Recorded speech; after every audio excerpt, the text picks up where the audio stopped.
Hello, folks. This is Dr. Shingima Vima, and I'm back with another video in the Pan-African lecture series, the introductory African civilizations series. Today we will be talking, in this particular session, we'll be talking about 19th century East and Central Africa. But before I go any further, let me start with two disclaimers. The first one, if you are new to the series, I always emphasize that this particular series is an introductory series. So, take it as it is. It is the sort of class that if you are a sort of lecture series, that if you are new to the history of Africa, if you're new to some of these places, it is a great place to start, which is why, one, I always recommend other sources if you want to get further in depth with it. And two, I will even refer to other scholars as well. And I always put it in the section below the video, any sources that I use or that I think may add to your experience. That's one. Secondly, because Africa is so big and diverse that even regionally, to even talk about 19th century East and Central Africa, we are talking about a lot of different communities. So when you listen to this, know that I've selected a few communities that I thought were interesting and representative of the larger experience, but this is by no way exhaustive. It's nowhere close to exhaustive. So we'll be talking about the Lozi people of the Zambezi Plateau. We'll be talking about the Kazembe people of South Central Africa. We'll talk a little bit about the Middle Eastern, the East African slave trade, and we'll talk about Madagascar in this session, and the Ngoni Migrations. So we'll get to a few things.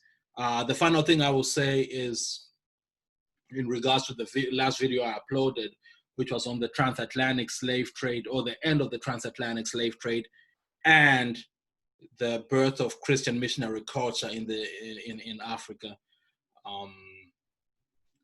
On second and third and fourth watch, it appeared that video was entirely way too long and tried to do too much.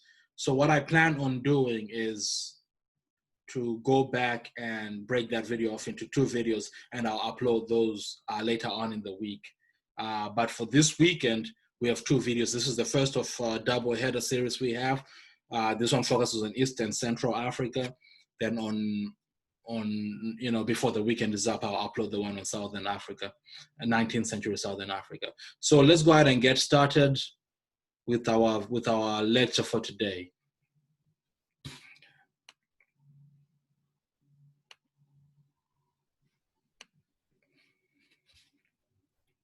All right, as I said, we're focusing on Central and East Africa in the 19th century. Okay. Bravo. Okay, so the first community we are talking about is the Lozi community of the Zambezi Plain, or the Zambian Plateau, as we call it. Now, the Lozi people have been resident in the Zambezi Plain for a few hundred years now. They were previously called, they were originally known as the Luyana people, and they started to build since they were in the plain and by the river. Let's start here. When we talk about the Zambezi River, we're talking about one of the major rivers in Southern Africa. One of the major rivers across the continent, but definitely one of the two main ones in Southern Africa. And it spans right across from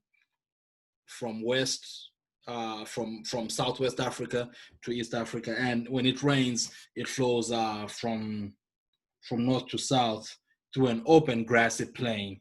So that's what's known as the Zambezi Plain, right? And it floods often. So what the Luyana people, later known as the Lozi people, figured out early under their leadership of kings named the Litunga and other members of the aristocracy, was to maximize use of the Zambezi Plain. So what they did was, through enforced or slave labor in the region, the Lozi, led by the Litunga, harnessed their positionality as residents of the floodplain and built mounds and canoeways and a very nuanced way of making maximum use of the river as a source of livelihood and travel. And one of the things that was pretty fascinating is the king would move around in a royal barge, an activity that is still reenacted today. Actually, one of my really good friends, Musa Milupi, is from the same ethnic group, and every now and then you'll see him dressed in the same way that these folks here are. So this is a modern reenactment of the King's Royal Barge. So by the time, this community grew and grew in the 17th and 18th century, and were really in their prime, had expanded by the time the 19th century came around, with more and more people being used in captivity for cultivation and floodplain construction. Now, in 1830, in the 1830s, a particular dynamic shifts, and that is the migration of the Kololo people. Who are the Kololo people? Well, the Kololo people were coming from the south. They came up from what is modern day South Africa as a result of the Mfekane or Difakane, which is the crushing and scattering, and it is a major part of our next lecture. But just know that for now, it is a series of political upheavals that were inspired in large part by Shaka, king of the Zulus, by the rule of Shaka in Southern Africa, that forced several different groups to leave or to flee Zululand, or which is in modern day South Africa right now. And one of those groups were the Kololo people, who were Soto speaking, who came and invaded the Lozi in the early 1830s. They were led by King Sebetwane. And when they established their rule in the southern portion of the Lozi kingdom, they did not replace their political systems. They kept the Litunga and aristocratic political system largely intact, even though they had pushed them up a little bit further to the north. However, his successor was Sebetwane's successor was Sekeletu, and at that point, they threw out all the structures of the Lozi and started to oppress and enslave the Lozi people as well, as agricultural slaves for the floodplain.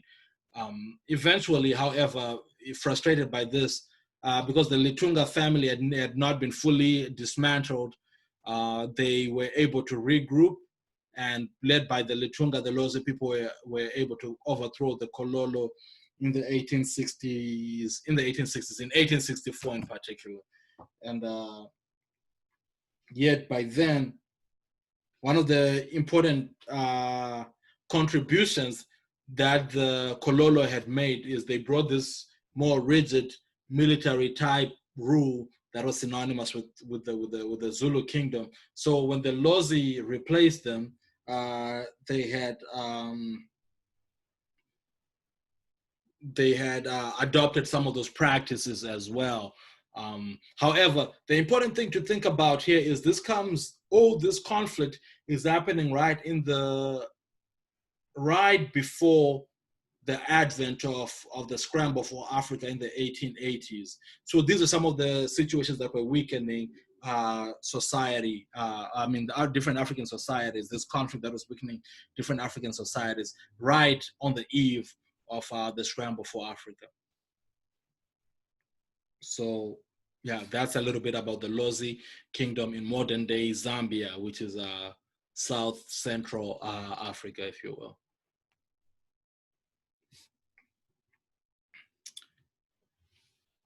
Something that we would have, and because I started this video series in an odd order, we will put videos that situate this region more historically.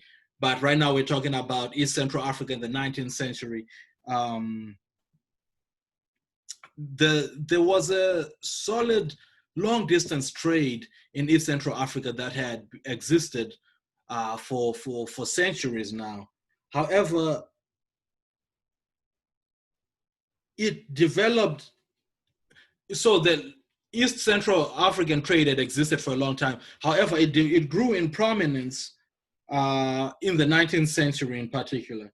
And a large part of that is owed to the Kazembe people, who you can see here on the map, just above Zambia, between Zambia and modern day Congo here. Whereas further down here is where the Lozi people would have been. This is the Zambezi River here. This is the Zambezi River. So the Kazembe are a little bit to the north of that. So the Kazembe had become a central pivot for the long distance trading network that stretched from one side of the continent to the other, which is what is depicted here.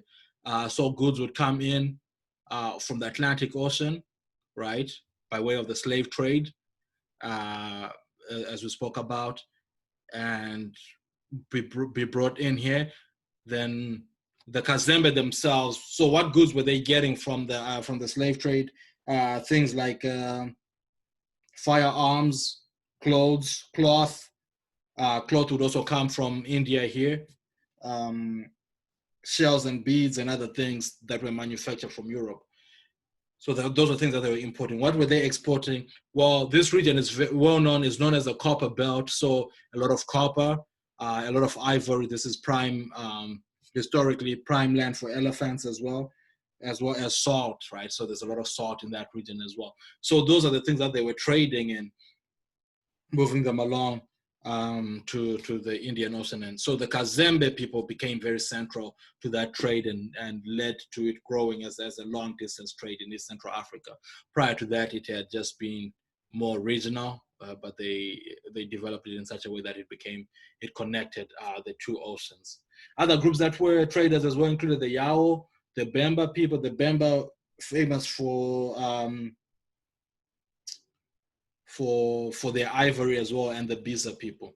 Now the Prazeros are a pretty fascinating group. The Prazeros are a pretty fascinating group because they are also in the Zambezi Valley, further down towards Mozambique though, and Zimbabwe. So this is the Zambezi River here, and the Prazeros would have been in this general area here, and they were descendants of Portuguese. Remember, we've spoken about the Portuguese settling in this region since the 16th century, and in increasing numbers. However, they are descendants, and those who had married, who had sort of intermarried with the African communities, the Afro-Portuguese traders and hunters, they separated themselves away from Portuguese control. They established their own communities. They were no longer a part of the Portuguese Empire at that time. So they settled in the area and established these huge farms, right? These huge sort of farms, which are known as prazos. That's where the name Prazeros comes from, which are known as prazos. And these farms, if you will, were huge, and the Prazeros themselves became sort of chiefs over these huge lands, and married African women settled as sort of pseudo locals, right? They were supported by these standing armies of Africans known as the Chikundas, very powerful standing armies known as the Chikundas, and ran these prazos where different African farmers would have pieces of land and be taxed by the Prazeros, right? As enforced by the Chikundas. So that was happening. This is very similar to what we may call sharecropping in other parts of the world, or sort of a feudal system in which there's a lord who owns all the land, and you can only make your living by working on that land, right? So that is what the Prazeros were doing. This is in the 19th century, Zambezi Plateau. So as other empires declined over the years, by the 18th century, by the 19th century, the Prazeros were huge, and they would populate the Chikunda armies with slaves that were captured from other areas within the region. Soon the Chikundas themselves got so powerful that they split apart from the Prazeros and started to run their own gambit, right? Their own capturing people and moving ivory and slaves as well.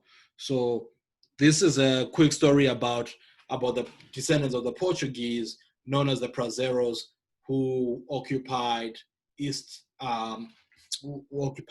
southeastern Africa and the Zambezi Plateau in the 19th century. Okay. Now, another group that is very fascinating, and this will tie into the Fekane and Difakane theme that we'll be talking about in the next video. But a prominent group and a very important series of migrations in the 19th century was the Ngoni Migrations, right? It is the same migrations that brought the Kololo. It is the same impetus, that brought the Kololo from South Africa to settle on the Zambezi Plateau and overtake the Lozi for 30 years. But a prominent group, the main group that left was the Ngoni people. The Ngoni people came in around the same time that the Kololo people came, so the early 1830s, and were led by Zwangendaba, right? And Zwangendaba was again, this is a result of the upheavals happening due to Shaka's rule in Southern Africa. And so they traveled from South Africa and raided the Zimbabwean plateau by 1832. And, so they were traveling, if you could see, I should have included the map here, but if you can imagine the map of Southern Africa, where they start off in South Africa, modern day South Africa, Zululand, come through Zimbabwe, which is their most immediate northern neighbor, north central neighbor, and keep moving all the way northeastern to modern day Tanzania, where they finally settled, but raiding all the time that they were doing that. And as they were going through, they introduced concepts of centralized military organization to the region, which was again synonymous with Shaka's rule. And some of these innovations included short stabbing spears, right? Traditionally, people had used sort of this javelin, long spears that allowed you some distance and were less fatalities. Whereas like the short stabbing spear meant you were going for blood, right? So that is an innovation that Shaka's Zulu army is attributed with, and obviously these groups that split from the Zulus. Or from Shaka's rule, adopted some of these things and spread them across the region. As well as the Ngoni also placed emphasis on cultivation on cattle as opposed to cultivation, right? These communities knew that they were on the go, so they did not necessarily focus on cultivation in the way that people in this region had traditionally. So they used cattle, which is something that is currency you can keep, be on the move with. However, so while Zwangendaba kept going and settled in Tanzania, forming the Jerengoni community in southwestern Tanzania, when he died in 1848, the Ngoni community sort of split apart. That was that area because they depended very heavily on his leadership. But once they split apart, they were not as strong as they used to be, but however, their presence would forever be in the area, right? However, when they made that trip and stuck by the Zimbabwean plateau, several of the Ngoni people had broken off and stayed behind. And among them was Queen Nyamazana, who was a Swazi queen, who stayed behind with a segment of the population in which she raided the capital of the Roji capital, Manyanga, and killed the last Changamire Mambo. Again, this is one of those instances where I should have uploaded the video describing the Roji community prior to this, but it will come. It will come. It may be in a backwards order, but it's coming soon. But the point here is the last major civilization before colonialism, before European colonialism in the Zimbabwean plateau had been the Roji people. The Roji people, R-O-Z-V-I. And they had been there. They'd been there for the better part of the past 2 centuries, but they were on the decline due to Portuguese mingling and these things. By the time that the Ngoni migrations took place, and Queen Nyamazana, the Swazi Queen Nyamazana, stopped by, it was easy for her to defeat the last standing Roji people, and actually killed the Changamire Mambo was the king, and killed their king and sort of supplant him as the leader. And within a few years, she would be married to King Zilikazi of the Ndebele kingdom. Now, the Ndebele kingdom we will talk about in the next video, but the Ndebele kingdom is yet another offshoot from the Fekane, from the upheavals in South Africa. And they were led by King Zilikazi. King Zilikazi, and they're the Ndebele people. So when they would end up in the Zimbabwean plateau as well, they would, King Zilikazi would marry Queen Nyamazana, and by so doing become essentially the ruler of the land. And his son would succeed him, Lobengula, who would be the last king, who would be the king that from whom the country would be taken into colonialism by the British, if that makes sense. And we'll talk about that in the coming weeks, in next week's video when we talk about the scramble for Africa. So that's a large part of the Ngoni migrations. All right. At this time, we must also talk about the East African slave trade. So the East African slave trade had been going on for a while, for centuries at this point, but it was always small in scale. It was always small in scale. Many people had been taken, many African people had been taken as domestic servants, concubines, plantation workers to work in Arabia, right? If the map was full, you'd see this is the space here going over here. Into Arabia and the Persian Gulf. Very small in scale for the centuries that it happened. However, towards the end of the 18th century, it expanded. It expanded, and there were several reasons why it expanded, and we'll talk about just how much it expanded in a little bit. So it expanded for a few reasons. First of all, with the French settling, remember the French were relative latecomers to the slave trade, right? After the Portuguese and the Spanish and the likes.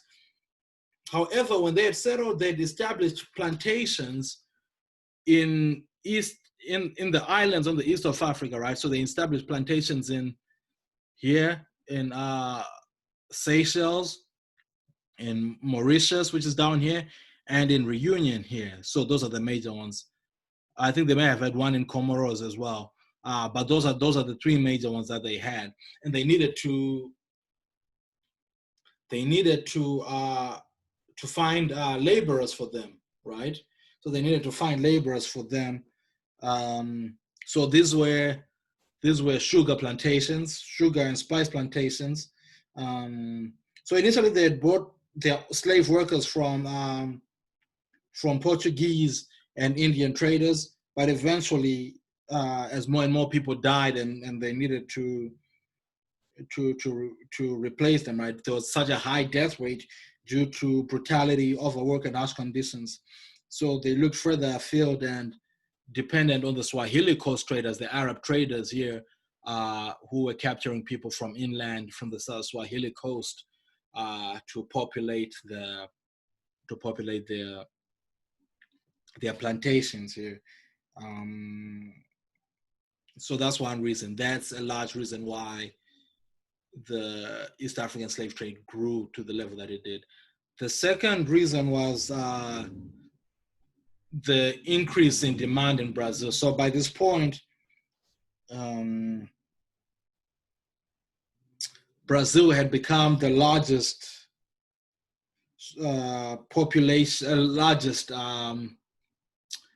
the sugar plantations and other plantations in Brazil were demanding the most labor. So there was increasing demand in Brazil. And remember that at the turn of the 18th century, in the late 1700s, the slave trade itself was, the transatlantic slave trade was coming to an end, which we spoke about last week. So what was the alternative? How were they going to furnish, where were they going to find the laborers, the slaves for their Brazilian plantations? Well, again, they turned around to, with the shortage of slaves for the sale in the Americas, the price of slaves rose on the transatlantic coast because, you know, it was starting to end and there wasn't as many of them going anymore. So they turned around and started getting them in the Indian Ocean by the East African slave trade to populate their plantations. So while it would have been easier for them to just continue taking enslaved people from here, because of high demand and because the transatlantic slave trade was dying, the prices were much higher. So they figured it was more practical for them to go all the way down here and deal with the Swahili coast traders and bring them back to Brazil. Then also, it is important to note that there was an increased demand from the East African Arab communities, specifically the Omani people who had taken over control of the Sahel cities, including Zanzibar, where they set up their own plantations there. They're taken over the Sahel cities from the control of the Portuguese, who were the first to establish trading areas in those spaces. But when they took over, they needed more laborers for particularly their plantations in Zanzibar, and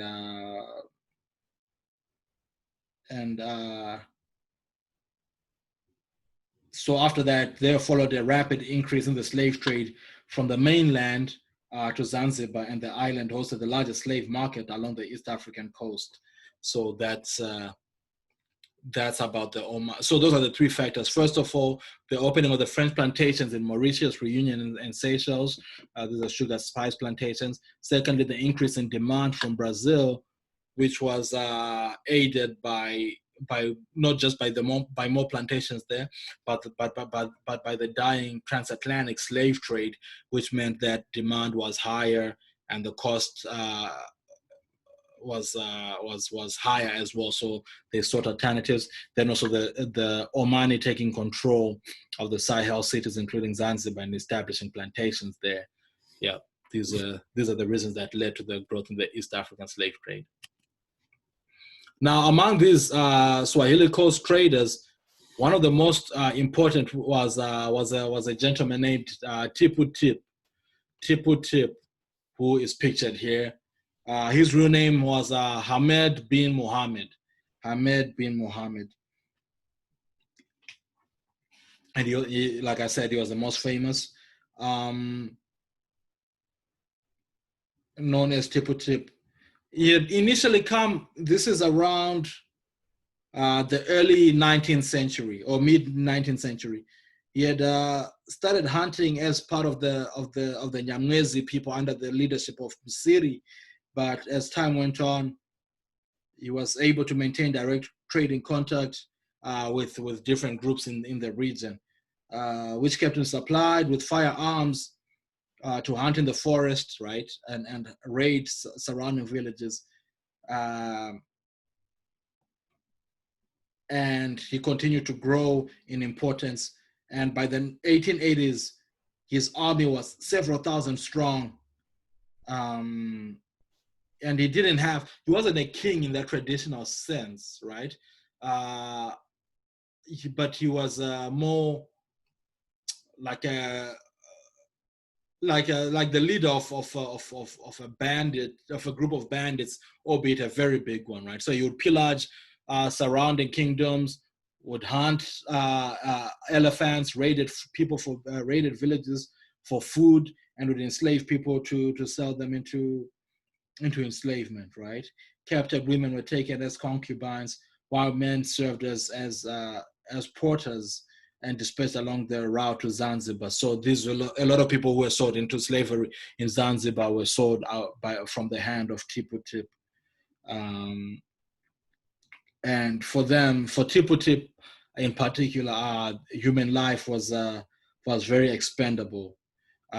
So it was nothing for them to enslave people and send them off into slavery. So this is important to recognize when we talk about some of the very real structures of that predate colonialism, that as many things were beautiful about African society, some of it was downright decadent. And not only is it important to not just purely romanticize pre-colonial Africa, it is also important to see what these factors that facilitated, that made it easier for European colonialism to take over with the ease that it did when the time came around. And a lot of it was due to their military might and these things, but also there were these weaknesses that had been established in the past century or so. And again, I say this not as an Afro-pessimist, because there was a lot of good things that were happening, and we'll get to talk more about those in future classes as well. But there was also the likes of Tipu Tip, who were very opportunistic and had weakened the surrounding communities, if you will. All right.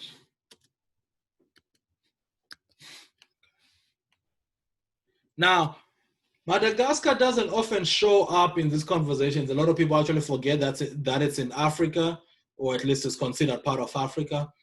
But it is a very fascinating case study as well, and it should never be left out of the narrative. So for centuries, Madagascar, as big as it was, had not been particularly influential in the Indian Ocean. They sort of stuck around and did their own thing. However, the balance of power shifted when Europeans began settling in the Indian Ocean, right? And while the southern part of the island had historically been the rulers of the island, they were not involved in the larger Indian Ocean politics. However, what happened was, with the development of plantation slavery, which we spoke about by the French plantations in Reunion, Mauritius, and Seychelles, a lot of the people who were enslaved came from Madagascar, right? Some of them from the mainland, but some of them from Madagascar, as well as other goods needed to support these colonies or these plantations came from Madagascar.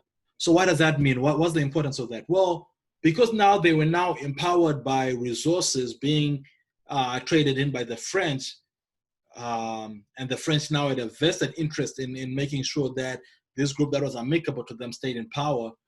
The Merina people, the Merina kingdom, who's the southern, these are the kingdoms of southern Madagascar, or began to grow in power, right? And they used a regulated system of controlled labor on the island, many of who would eventually be sold into slavery as well. And also, Madagascar, under this system, it is one of the African countries that came closest to industrializing during the Industrial Revolution era. A large centralized industrial complex was built by 20,000 forced laborers and maintained a permanent workforce of 5,000. So this is how huge it was under the Merina Kingdom, right? And in 1820, they even adopted Christianity as a state religion.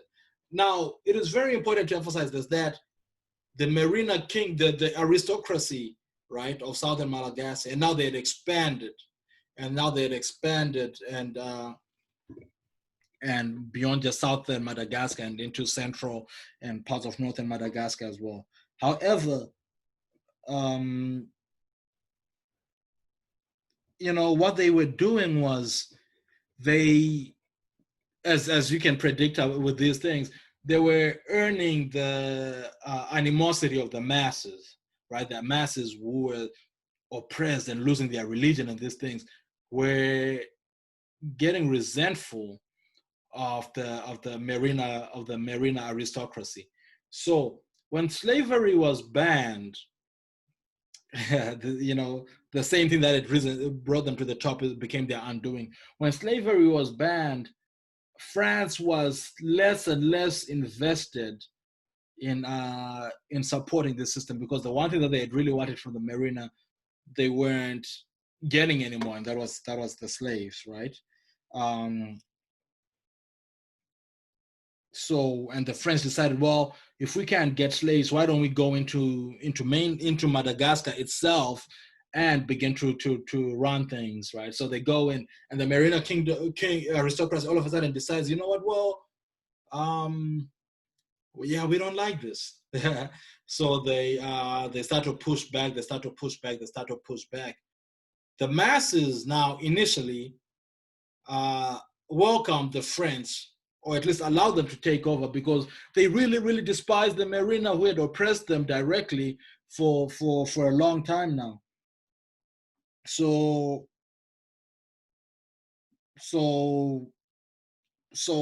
eventually the French would seize power in the region. However, that didn't last long, though. That wasn't, even though they entered virtually unopposed because the Merina kingdom was very weak. A group called the Sakavala, who are also south in Malagasy, not as big as the Merina population, but a militant group nevertheless, would stage what was called the Menalamba Rebellion. And Menalamba means red shawl, which is which describes the shawls that they would wear around their shoulders, which were white, but when they went into battle, they were tainted by the red sand, that is red dirt, that is synonymous with Madagascar. So it became known as the Red Shawl Rebellion. And this rebellion lasted from 1895 to 1897, and has long been regarded as one of the first great nationalist rebellions against French imperialism.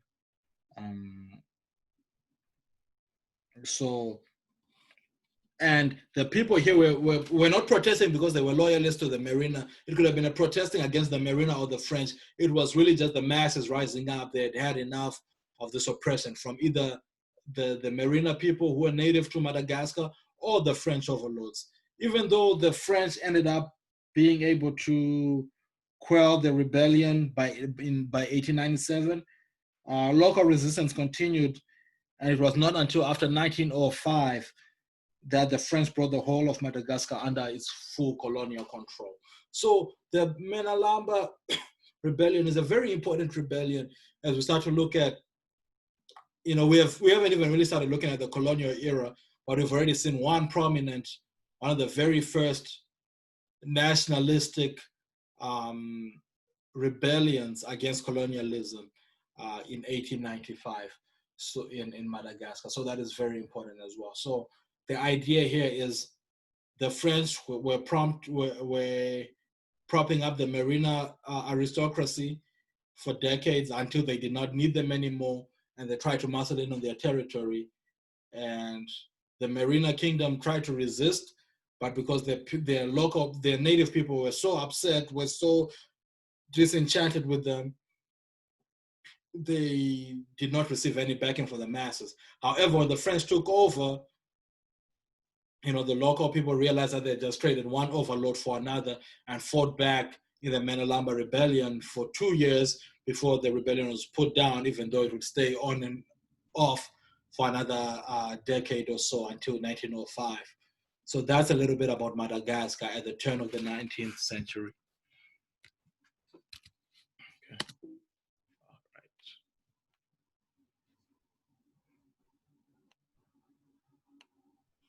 So, what are the big takeaways from today's lesson, from this particular lesson? Well, who are the Litunga-led people of the Zambezi Plateau, or the Zambian Plain or Zambezi Plateau, right? So that's something to think about. And in the same vein, I want you all to also think about what was the group that was displaced by Mfekane that came and conquered them in the 1830s until they were also kicked out by the 1860s, right? Who were the Prazeros? What was their profile? They were descendants of a European group and that separated themselves from that empire. And where did their strength lie? What is it that they had that made them so strong? Who was Tipu Tip? Who was Tipu Tip? His real name and what his claim to fame was. Who killed the last Changamire Mambo? Who did she then marry? Now we're talking about the Ngoni Migrations and the group that stayed over in Zimbabwe. What factors led to the expansion of the East African slave trade? And these include the establishment of French plantations in what islands, increased demand in what South American country, aided by the fact that there were bans in other versions of the slave trade, and also increased demand by the East African Arab traders, particularly in Zanzibar. What shifted the balance of power in 19th century Madagascar? Prior to the arrival of this group of people, the Merina kingdom had not been involved in larger Indian Ocean politics. They were kind of stuck to their own guns. What is it that shifted the dynamics? And what is the name of the rebellion that frustrated French rule that lasted from 1895 to 1897 and on and off until 1905? What is the name of that rebellion? So these are some key points that I want you to reflect on. And like I said, when I upload this video, I'll make sure that I put several different sources or things of interest in the comment section. I mean, in the section below the video. Thank you so much for joining us. Like I said, I have another video coming out before the weekend is up, so stay tuned for that one as well. And that will focus on Southern Africa in the 19th century. Thank you very much, and enjoy the Pan-African lectures